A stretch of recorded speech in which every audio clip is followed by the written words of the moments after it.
പിതാവും പുത്രനും പരിശുദ്ധാത്മാവുമായ ത്രിയേക ദൈവത്തിൻ്റെ തിരുനാമത്തിന് എന്നേക്കും മഹത്വമുണ്ടായിരിക്കട്ടെ. ആമേൻ. കർത്താവിനാൽ ഏറ്റവും അനുഗ്രഹിക്കപ്പെട്ട പ്രിയ സഹോദരങ്ങളെ, ഇത് ജൂൺ മാസമാണല്ലോ, തിരുഹൃദയ വണക്കമാസം.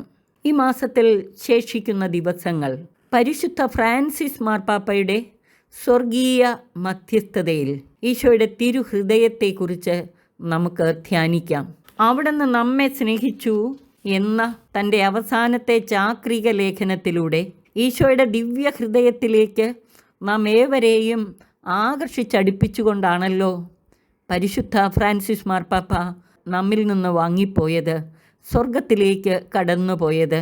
തൻ്റെ ചാക്രിക ലേഖനത്തിൻ്റെ ആരംഭത്തിൽ തന്നെ റോമർക്കെഴുതിയ ലേഖനം 8-ാം അധ്യായം 37-ാം വാക്യം ഉദ്ധരിച്ചുകൊണ്ട് പരിശുദ്ധ പിതാവ് പറയുന്നു, അവിടുന്ന് നമ്മെ സ്നേഹിച്ചു, ആ സ്നേഹത്തിൽ നിന്നും യാതൊന്നിനും നമ്മെ വേർപെടുത്താനാകില്ല.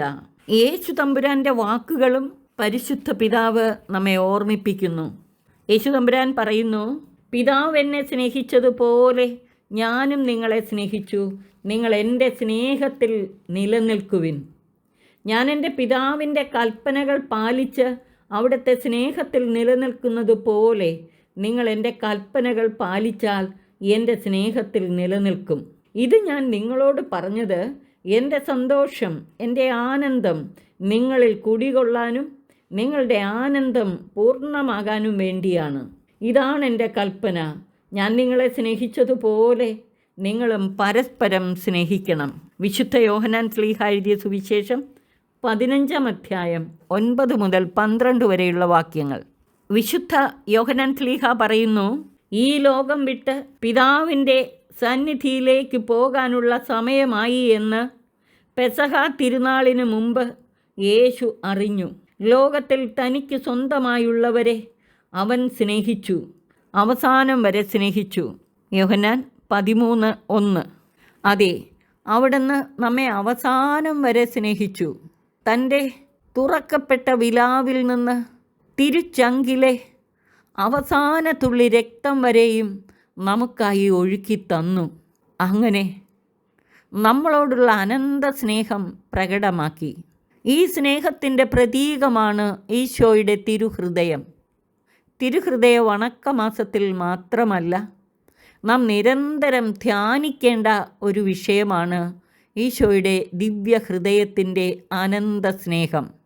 നമ്മോടുള്ള സ്നേഹത്താൽ ജ്വലിച്ചെരിയുന്ന സ്നേഹാഗ്നി ചൂളയായ ഈശോയുടെ ദിവ്യഹൃദയം, ആ ദിവ്യഹൃദയത്തിൻ്റെ അനന്ത സ്നേഹം നാം രുചിച്ചറിയുകയും ആ സ്നേഹത്തിലേക്ക് സകലരെയും ആകർഷിച്ചടുപ്പിക്കുകയും ചെയ്യണം. ഈ തിരുഹൃദയ വണക്കമാസത്തിൽ പരിശുദ്ധ ഫ്രാൻസിസ് മാർപ്പാപ്പയുടെ സ്വർഗീയ മധ്യസ്ഥതയിൽ നാം ഈശോയുടെ ദിവ്യഹൃദയത്തിൻ്റെ അനന്ത സ്നേഹത്തെക്കുറിച്ച് ധ്യാനിക്കുക വഴി ഈശോയുടെ ദിവ്യഹൃദയത്തോടുള്ള സ്നേഹം നമ്മിൽ നിറയണം, നമ്മിലൂടെ അനേകരിലേക്ക് വ്യാപിക്കണം.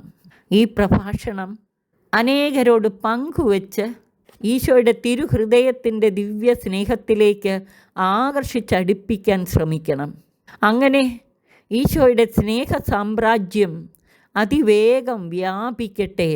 തിന്മ നിറഞ്ഞ ഈ ലോകത്തെ ദൈവസ്നേഹത്താൽ രൂപാന്തരീകരിക്കാൻ ഇടയാകണം. നമ്മോടുള്ള സ്നേഹത്താൽ ജ്വലിച്ചെരിയുന്ന സ്നേഹാഗ്നി ചൂളയായ ഈശോയുടെ ആ ദിവ്യഹൃദയത്തിൻ്റെ അനന്ത സ്നേഹം നാം അനുഭവിച്ചുകൊണ്ട്, അവിടുത്തെ ആനന്ദം പൂർണ്ണമായി അനുഭവിച്ചുകൊണ്ട് ആ ആനന്ദം സകലർക്കും പകർന്നു നൽകാൻ ഇടയാകണം.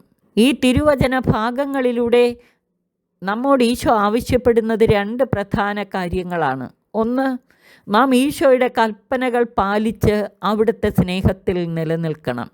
ഈശോ പിതാവിൻ്റെ കൽപ്പനകൾ പാലിച്ച് അവിടുത്തെ സ്നേഹത്തിൽ നിലനിൽക്കുന്നത് പോലെ നാം ഈശോയുടെ കൽപ്പനകൾ പാലിച്ച് അവിടുത്തെ സ്നേഹത്തിൽ നിലനിൽക്കണം. അതുപോലെ ജീവൻ ബലിയായി അർപ്പിച്ച് നമ്മോടുള്ള അനന്ത സ്നേഹം പ്രകടമാക്കിയതുപോലെ നാമും സ്വയപരിത്യാഗത്തിൻ്റെ പാതയിലൂടെ മറ്റുള്ളവരോടുള്ള സ്നേഹം പ്രകടമാക്കണം.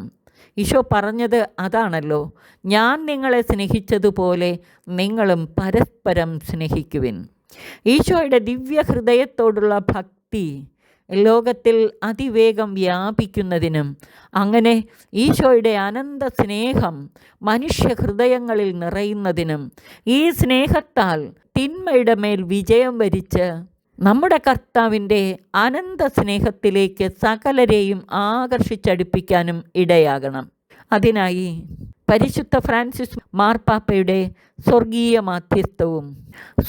മാധ്യസ്ഥം നമ്മെ സഹായിക്കട്ടെ. പിതാവിനും പുത്രനും പരിശുദ്ധാത്മാവിനും സ്തുതി, ആദിമുതൽ എന്നേക്കും ആമേൻ.